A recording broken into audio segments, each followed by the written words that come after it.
So building real project management experience requires us to think out of the box and look at other opportunities. The first place that I always ask people to start from is look at internal opportunities within your current role. You could think about project shadowing. Shadows a project that is already going on in your organization. Identify PM mentors that you can work with. Request to shadow project meetings. Take minutes during the meetings. Track actions. Create project documentation. Learn from real life decisions that are being taken. Be part of the process, and the easiest way to get started is in your own organization. Look within before you look without. Yeah?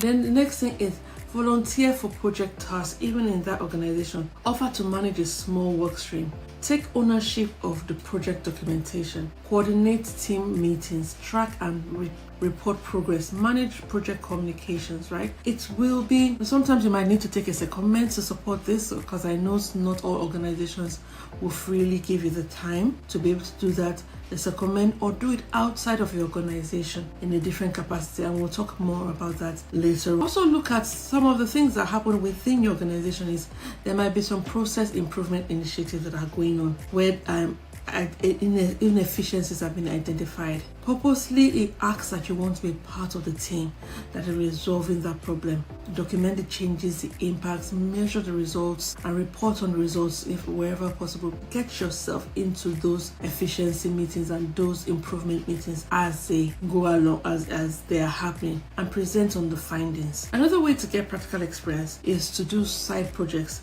and take on some personal initiatives of your own. Do personal branding projects, create and manage a blog of your own, develop a content calendar, coordinate somebody else's activities, coordinate with freelancers, track metrics and ROI, document your project journey.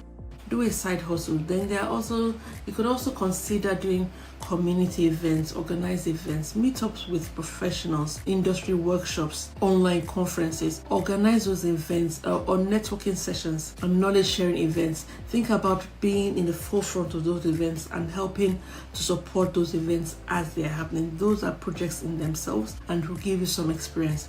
And guess what you're doing? You are building a portfolio. So because you want to build a portfolio that demonstrates results, you can create your own website development projects, app launch coordination, content creation projects, marketing campaigns, community building activities, to mention just a few, right? If you get involved and take on some of these projects on your own, you will quickly begin to gather project management experience. Now, there's also other opportunities. You can think about volunteering. Look at non-profit organizations and think about project types like fundraising campaigns, event management, website redesign, process improvement, and program launches. Websites include charityjobs.co.uk, and I'll list a few more websites where you can get voluntary opportunities. Now, don't forget your professional associations. Engage with those professional associations. Think about the event, be part of the mentorship programs, be part of the content, their regular content creation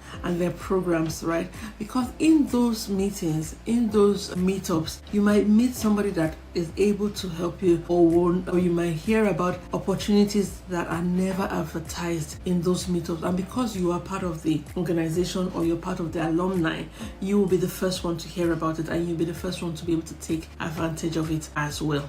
So remember that we're just building experiences here, and even the PMI documentation says that you don't have to have the title project manager to be able to demonstrate project management experience. So there are projects in open source contribution areas. You can go there and coordinate a project there, do document management, walk through and see how they're doing release planning and community management and feature rollouts. So that also is another way to gain some experience.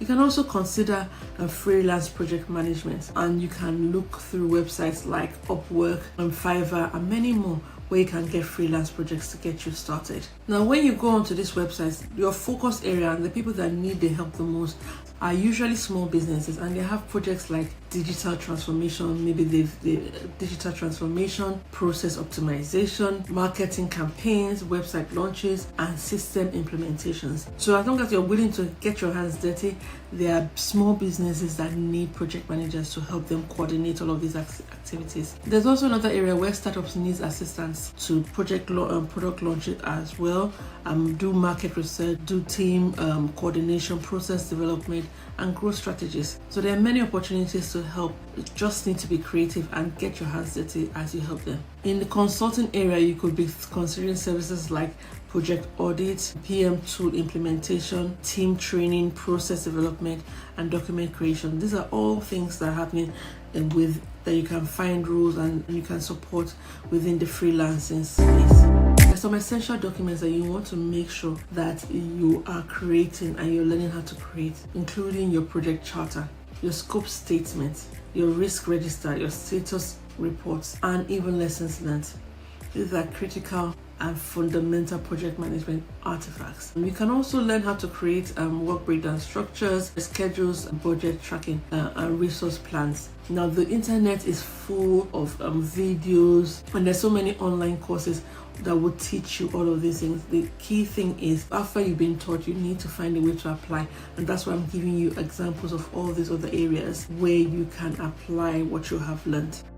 All right, so now it's really important to note that you need to document your results. All this experience you're gathering, you need to keep a documentation of it. It will help you when you're doing your interviews. So you need to track your outcomes, your metrics, and your KPIs, your before and after comparison. You need to take stakeholder feedback, team testimonials, and the impact of your work on the project.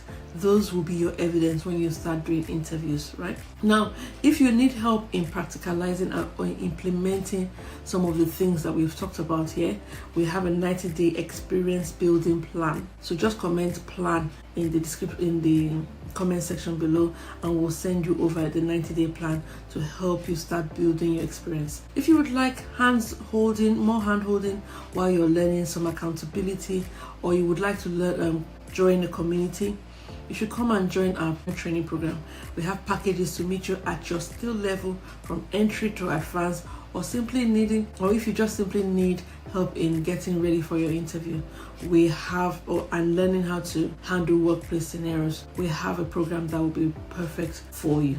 So remember that certification is just one piece of the puzzle. Build experience. Like I said, we have created a plan that will help you to start building that experience. And if you want accountability, we have programs and communities and training activities that will help you along the way as well.